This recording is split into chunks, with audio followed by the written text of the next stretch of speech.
সুপ্রিয় শিক্ষার্থীবৃন্দ, সরকারি শহীদ সোহরাওয়ার্দী কলেজ ঢাকা কর্তৃক আয়োজিত অনলাইন ক্লাসে আমি অধ্যাপক মোহাম্মদ সাইফুল আলম নোমানী, রাষ্ট্রবিজ্ঞান বিভাগ, তোমাদেরকে স্বাগত জানাই।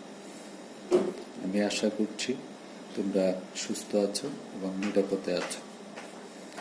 আজকে যে বিষয়টি নিয়ে কথা বলবো সেটি হচ্ছে গড় বা গাণিতিক গড় কাকে বলে, মধ্যমা কাকে বলে এবং প্রচুরক কাকে বলে, এবং কেন্দ্রীয় প্রবণতার আদর্শ পরিমাপ কোনটি এবং কেন সে বিষয়ে কথা বলব।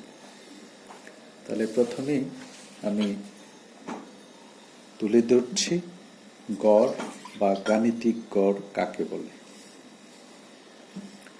কোনো তথ্য সেটের মানগুলোর সমষ্টিকে তথ্য সংখ্যা দ্বারা ভাগ করলে প্রাপ্ত মানকে উক্ত তথ্য সেটের গাণিতিক গড় বলা হয়। একে সাধারণত এক্স বার বা অ্যারিথমেটিক মিন দ্বারা প্রকাশ করা হয়।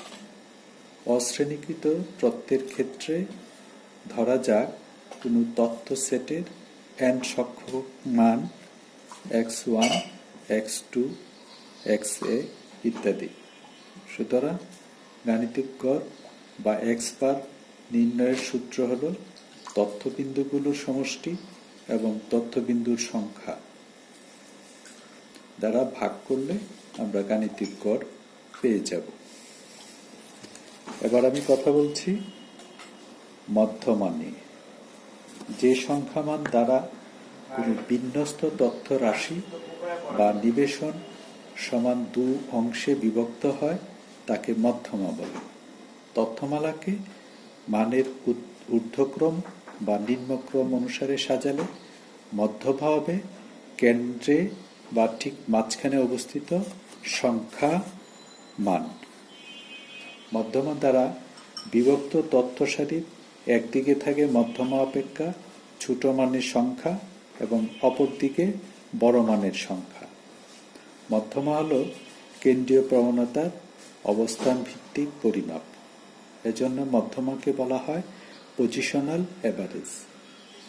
এস.কে কাপুর এর মতে median is the central value or size of the central item of the arranged data which may be arranged in ascending and descending order. Samuel Hayes মধ্যমার সংজ্ঞায় বলেন, in any distribution in which all the items are arranged in ascending or descending order or magnitude, the median is the one which halfway along the series, and general there will be an equal number of items both below and above the median. মধ্যম হল এমন একটি সংখ্যামান যা মানের ঊর্ধ্বক্রম বা নিম্নক্রম অনুসারে বিন্যস্ত কোনো তথ্য সারি বা নিবেশনকে দুই ভাগে বিভক্ত করে। ইহা কোনো তথ্য সারির অবস্থান ভিত্তিক কেন্দ্রীয় মান নির্দেশ করে।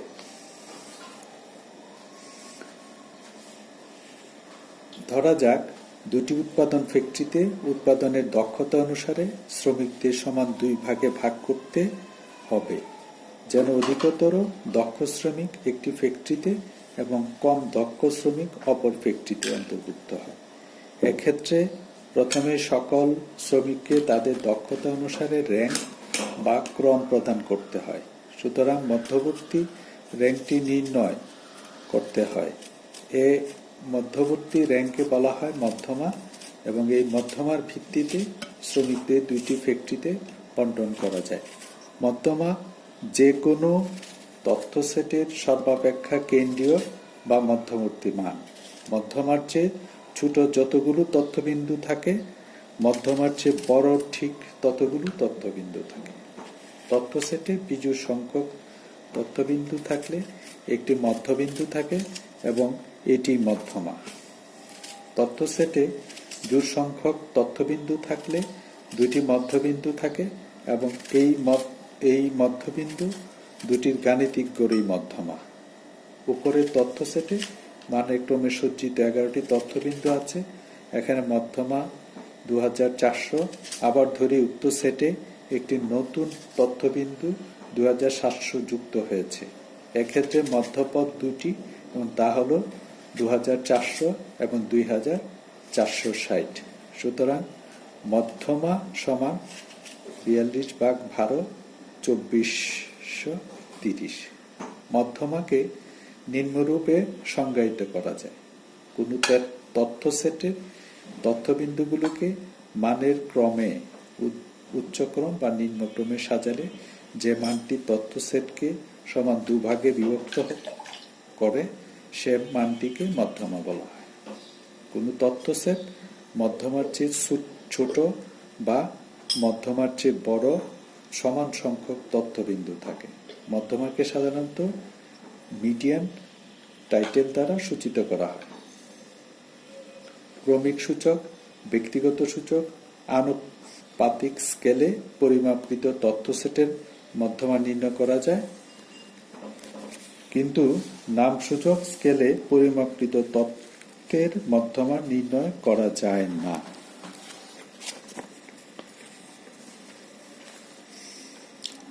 এবার আমি কথা বলছি প্রচুরক কি বা প্রচুরক কাকে বলে সে বিষয়ে।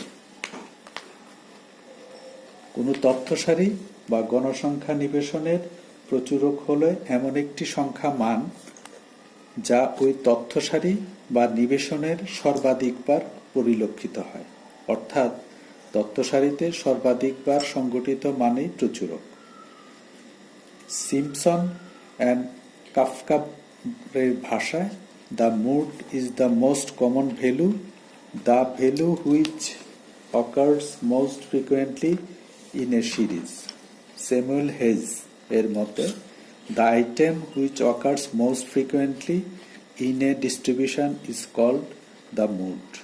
It is the most fashionable item in the series or group. অতএব বলা যায় কোনো সিরিজে বা নিবেশনে যে মানটি সবচেয়ে বেশিবার পাওয়া যায় তাকে প্রচুরক বলা হয়।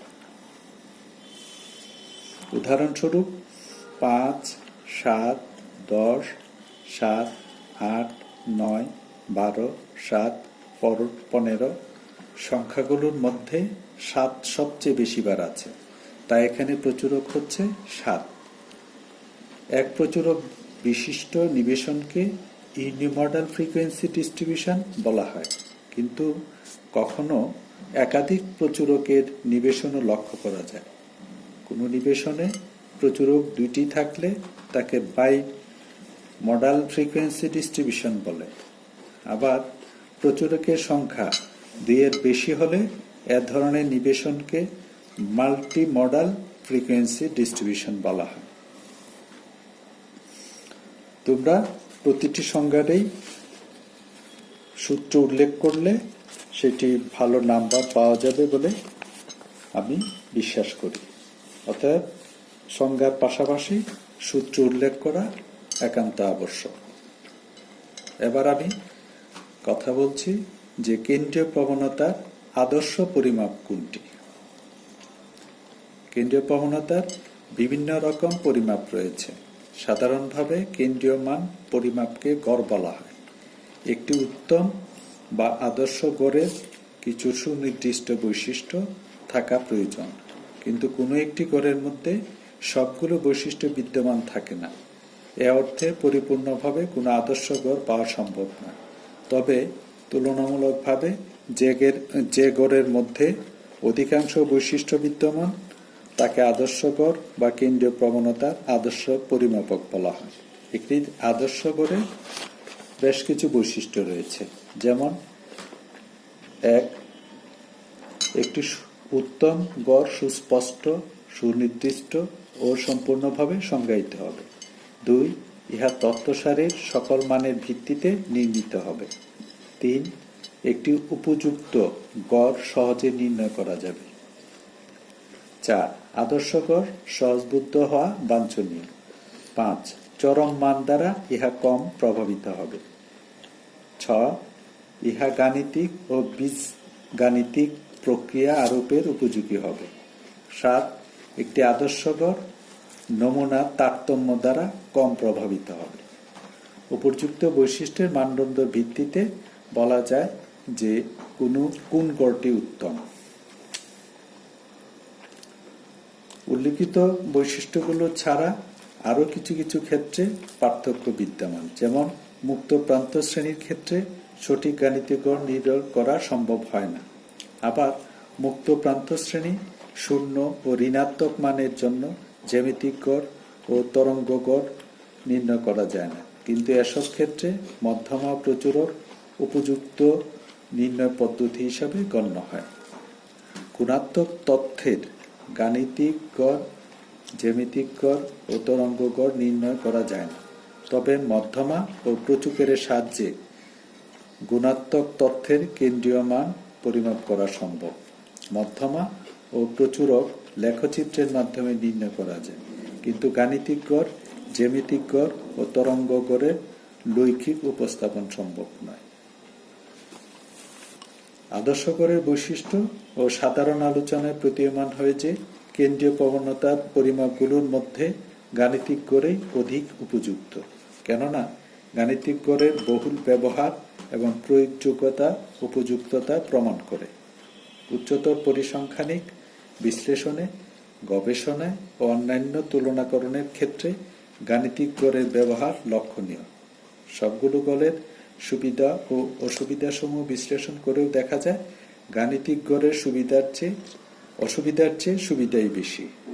এসব কারণে কেন্দ্রীয় প্রবণতার আদর্শ পরিমাপক হিসেবে গাণিতিক গড়কে চিহ্নিত করা হয়, অর্থাৎ গাণিতিক গড় হল কেন্দ্রীয় প্রবণতার আদর্শ পরিমাপক। সুপ্রিয় শিক্ষার্থীবৃন্দ,